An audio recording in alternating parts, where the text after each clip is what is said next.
Good afternoon, everybody. It's my pleasure to present my work to the conference this year. My title today is Opisthochis viverrini Rapid Diagnostic Test, a new urine assay for point-of-care test for screening and control of opisthochisis. A member of the Cholangiocarcinoma Research Institute from Content Universities. As you probably know that we are talking about two diseases. One is the parasitic disease, which is opisthochisis caused by these worms. And this is the carcinogenic parasite. The infection itself can be cured by praziquantel treatment. But the disease is separate to the cancer of the bile duct or cholangiocarcinoma. And the cholangiocarcinoma is related to Opisthochis infection, and it has been known for some time. And in 1994, the IARC has announced that liver fluke infection of Opisthochis is one of the carcinogenic parasites. So the link between Opisthochis and cholangiocarcinoma is really clear from literature review in human and in animal studies. So how can you prevent cholangiocarcinoma? To do that, we need to remove or prevent the infection by the parasites. And we can do that by seeing that if you see the map here, the distribution of cholangiocarcinoma in the world. This is in Western world, you have around 1 to 2 cases per 100,000 people. Whereas in Thailand, we have around more than 100 times more than the West, and it's related to the OV or liver fluke infection. This is the area in Thailand. So we have cholangiocarcinoma and Opisthochis viverrini infection. To avoid or to reduce cholangiocarcinoma, one way to do that is to remove or eliminate the liver fluke infection. So how can we detect and eliminate the infections? So there are several diagnostic choices in opisthochisis. First one is the parasitological method, and we need to do fecal examination by different technique. And this technique become less sensitive because of the infection become light, and it has low sensitivities. Secondly, we have a more specific and highly sophisticated technique on molecular methods, and these are suitable for research work, but for public health utility is still far from being true. Thirdly is the immunological method. And these are the things which we will focus on later. And I focus on the coproantigen detections and urine antigen detection. So these are the two alternative methods for diagnosis of Opisthochis. Just to remind you that the technique for parasitological method, we use fecal samples, and the molecular method, we require fecal samples, which is unpleasant and not really well accepted. But if we use the immunological method, we can use urine sample, which is more easy to collect and more easy to handle. So our approach from now on, we will try to use urine sample and try to avoid using fecal sample in diagnosis of opisthochisis. So we are talking about how can we detect the worm in the liver. So we try to detect antigen from the worm here. But in conventional method, we detect egg from the worm. So in other words, these two methods are indirect detection of the worm in the liver. But the advantage of antigen detection will be clearer for you in the next slides. Whereas in the egg detection method, as I talked before, that the worm burden is low and people get treatment, so the egg detection become more or less difficult to find and are unreliable. This is the diagram to show you how we develop the antigen detections. So the other worm of the liver fluke, Opisthochis viverrini, in the bile duct. So they inhabit in the bile duct. All the time they release antigen from the other worm, including eggs. The antigen is somehow absorbed into the tissue and go to blood circulation to the system in the kidney and come out with urine.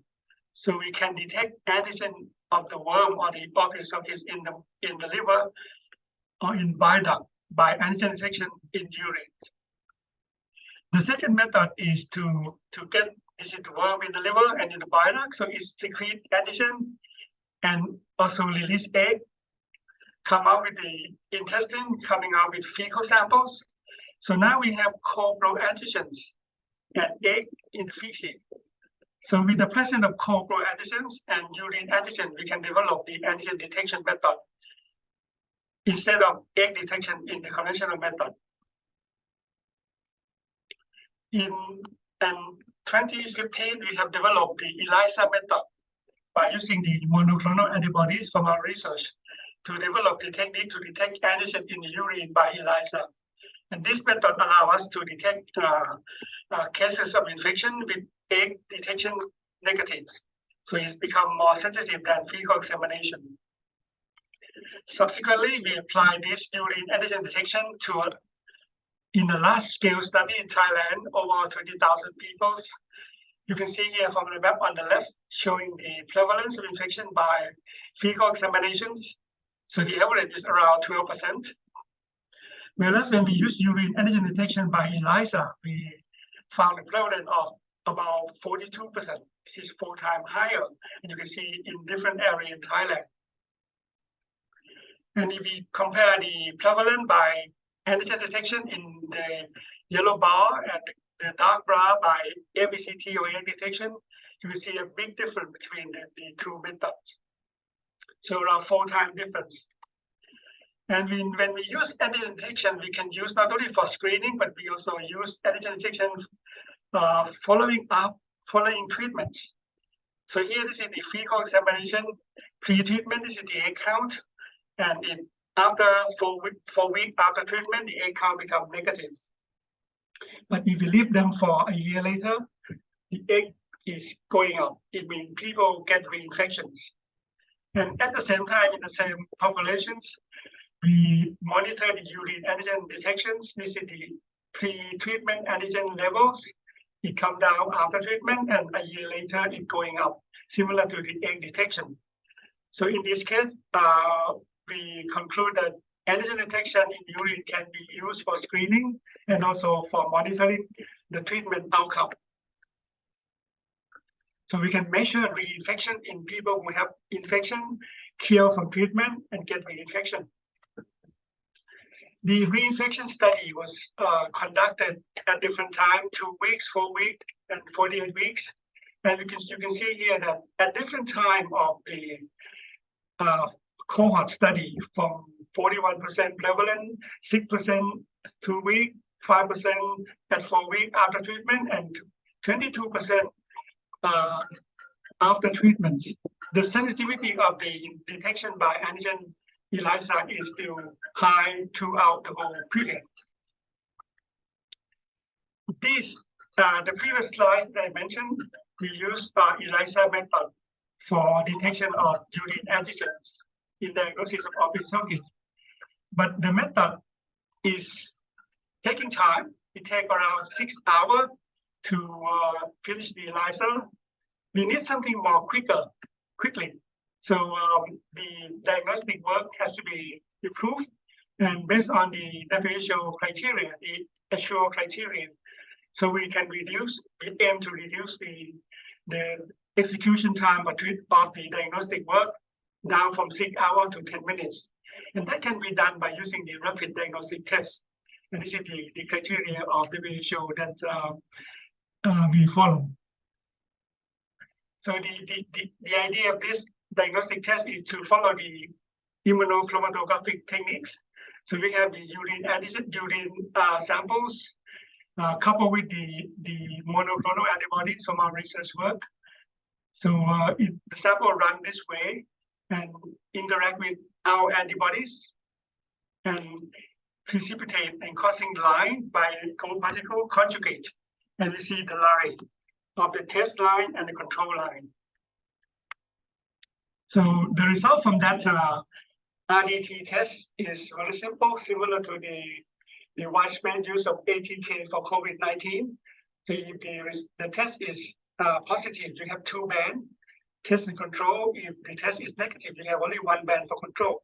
And we also try to do the semi-quantitative scoring of the score band from +1 to +4. So this is the semi-quantitative result from our OV-RDT test. And the test performance was tested to compare with the fecal examination by FECT method. And finally, the sensitivity is around of OV-RDT in urine is around 42%. The specificity is around 92%, and accuracy around 93%. And you can see that the diagnostic performance is acceptable for diagnostic work in toxicology. This is the final product that we take around 5 years to produce, and this test kit has been approved by the Thai FDA as the in vitro diagnostic test for home use in 2021. It means that this can be used in the public and for public health program.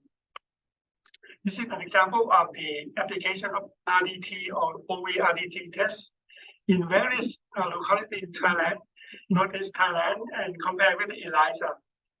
In summary, the prevalence by OV-RDT is around 28%, whereas the ELISA is around 32%. So they are slightly less prevalent found by OV-RDT than the ELISAs. And also we apply the OV-RDT in the Kaduri project recently in Laos, and we can show that the ELISA and the OV-RDT work really well. I mean, they show perfect diagnostic agreement in the Laos samples. The correlation between OV-RDT test and the antigen in urine by ELISA is present here, and you can see that if the ELISA is negative, in other words, less than 32 nanogram per ml of antigen in urine, most of the RDT tests are negative, so only 10% positive. If the antigen by ELISA is positive, in other words, greater than 32 nanogram per ml, all of the 87 to 92% of the OV-RDT are positive. So this also shows the detailed distribution of the individual tests of the ELISA compared with the RDT score for correlation. From these two data sets, they show good correlations, but there are some weak points that OV-RDT is positive in some cases with ELISA negative, and this needs to be improved in the future. But the majority of the cases correlate very well. If we apply the OV-RDT for screening, our next question is whether the OV-RDT can be used to monitor the treatment of the liver food infection by Praziquantel. So here we have 3 study sites, and this is the week after examination, after treatment, 4, 5 to 6 weeks after treatment. This is number of cases, and this is the ELISA positive after treatment. And you can see here that among 363 cases, 77 were still positive after treatment. So in other words, we have the 21% positive after treatment, and this gives the cure rate by ELISA of around 78%. And at the same time, when we use OV-RDT to monitor the infection, the positive RDT is 14%, and this gives the cure rate of 85%. So it means that by using the OV-RDT to assess the Praziquantel treatment, it gives slightly higher cure rate than the OV-ELISA because of the ELISA is more sensitive than OV-RDT. And this is the final outcome of our study, that we can produce the test kit and it can be used on site, at the point of care test by the local authorities, local public health. This is the field trial in Rae province in Northeast Thailand. Now, by having the OV-RDT test, we believe that the control and evaluation program of office sockets can be possible and more feasible than the short-term measure by using the screening and treatment to reduce infection is more widespread and more easy to do, whereas the long-term measure like sanitation, eating habit, and school health program need to be implemented alongside. By doing that, we should reduce the infection and indeed eliminate the infections and eventually reduce the risk of cholangiocarcinoma. My conclusion today is just 4 points. First is the antigen detection method in urine by ELISA or by OVRDT is more sensitive than fecal examination, and they are good for diagnosis of OV infection. Secondly, the OVRDT is suitable as a point of care test for screening and diagnosis of ophiocarditis, and this has been done in the field and is proved to be reliable and feasible. The OVRDT can be used to assess the cure rate of treatment, as we showed you earlier, but more work needs to be done on this. And for further studies, I think the uses of OVRDT to monitor the reinfection and also measurement of incidence of infection is required in the future. Lastly, I would like to thank all of the sponsors, and I would thank two remarkable persons, my colleague, Dr. Phongrat Yongwanit and Dr. Narong Kantikeo, who are our spiritual and mental leader who have passed away, and but will continue their aspiration, their inspiration. Thank you very much.